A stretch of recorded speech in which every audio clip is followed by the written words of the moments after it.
But first, how to keep you and your family safe from house fires. A recent house fire in West Virginia killed 9 people, including 7 children, and is sparking fire safety awareness. WVUA's Jennifer Edwards has some simple things you can do right now to help keep your family safe. Charleston, West Virginia authorities say it's one of the city's deadliest house fires in 60 years. According to officials, there was only one working smoke detector in the house. Tuscaloosa Fire and Rescue Captain Jim Ray says there are steps you can take to prevent these kinds of situations from happening to you. The smoke detectors are a very important item to have in your house. You want to make sure that they're functioning well, they're not old, they haven't been painted. You want to keep areas, what we call areas of egress, where places that you can get out of your house quickly, keep those open. Tuscaloosa firefighter Jeff Woods says you should have a smoke detector for each bedroom in your home and make sure to check the batteries regularly. I try to do them when spring forward and fall back each time. It's 2 times a year, which may seem a little much, but it's there for a simple reason. All you got to do is check it. And what do you do if the smoke detector goes off? I recommend you get out and stay out. You'll know when you wake up if you smell smoke. So if you do smell smoke, crawl low and go and get out of the house and have a safe meeting place outside and make sure you and your family know that. A smoke detector is cheap. It's something that you don't think of all the time being there to protect you, but it is. Captain Ray says you should never go back into a house once the alarm goes off. Reporting in Tuscaloosa, Jennifer Edwards, WVUA News. For more information on house fire safety, you can find a link to FEMA's U.S. Fire Administration website by going to our website, WVUATV.com. Just click numbers and links. New at 6 on your home team crime watch. A Tuscaloosa County man charged with murder for the death of his wife. Matthew Whiteman was originally charged with manslaughter for the death of his wife, Allison, but now he's facing murder charges. WVUA's John Huddleston joins us now live with the latest. John. Lynn and Philip, according to Tuscaloosa County Metro Homicide Captain Lloyd Baker, a grand jury has decided to upgrade the charges after hearing information about the case. Now, as we have reported back in November, Whiteman told authorities he accidentally shot his wife while he was preparing a pair of rifles for deer season. It happened in their home in Vance. According to Captain Baker, Whiteman originally told authorities the gun fired when he tossed it on the bed, but he later changed his story and said he aimed the weapon at his wife, fired it, but didn't realize it was loaded. Now, according to one definition of murder in Alabama law, someone commits murder if under circumstances they show extreme indifference to human life and they recklessly engage in conduct which creates risk of death to a person and the cause of death of another person. Whiteman was booked into the Tuscaloosa County Jail Sunday under $100,000 bail. Lynn and Philip, back to you. Thanks a lot, John. Meanwhile, Tuscaloosa and Northport are getting ready for the big 2012 air show this weekend. And this year, the show features the U.S. Navy Blue Angels, the Golden Knights parachute team, and a whole lot more. All the fun happening this weekend at the Tuscaloosa Regional Airport. This year's theme, Honoring Our Heroes.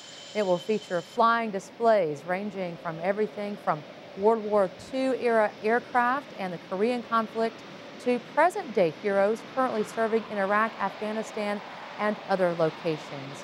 Now, the air show takes flight this Saturday and Sunday. Those gates opening at 9 a.m. both days. Flying starts at 10:30. Get information by going to the number and links section of WVUATV.com. You can give hope to Tuscaloosa tornado survivors by simply lighting a candle. Alabama's First Lady Diane Bentley unveiled a new candle line today in Tuscaloosa. The candles are designed in her honor and in honor of the executive residents.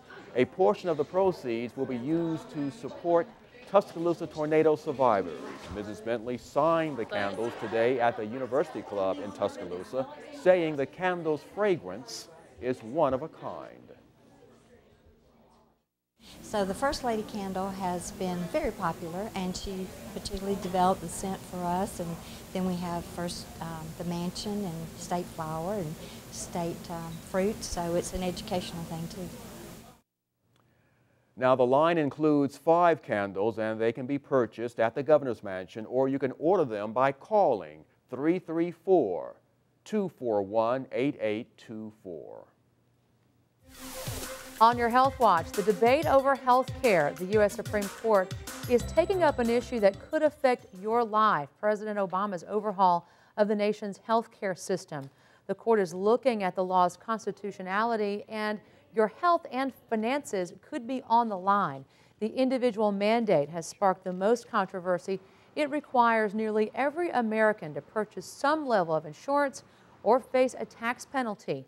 Their rulings will guide how every American receives medical care and other issues.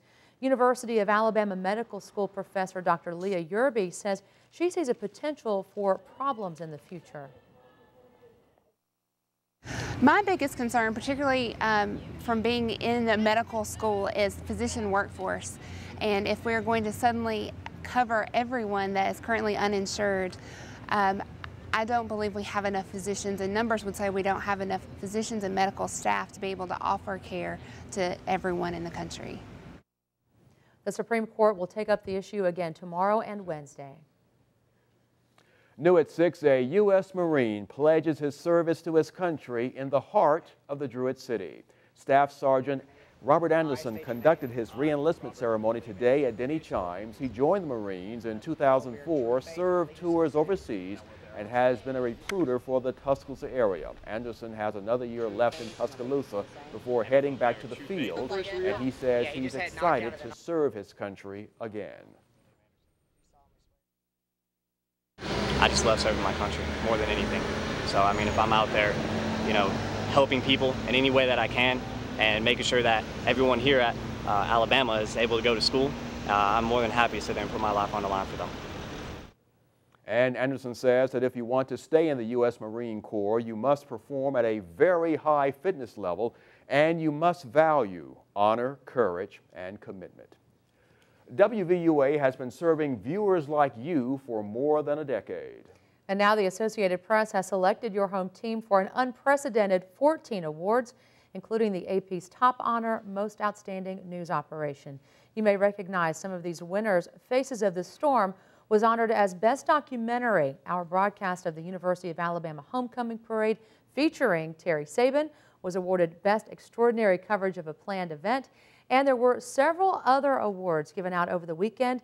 WVUA's Faces of the Storm was also honored at the Alabama Broadcasters Association Awards called the Abbeys.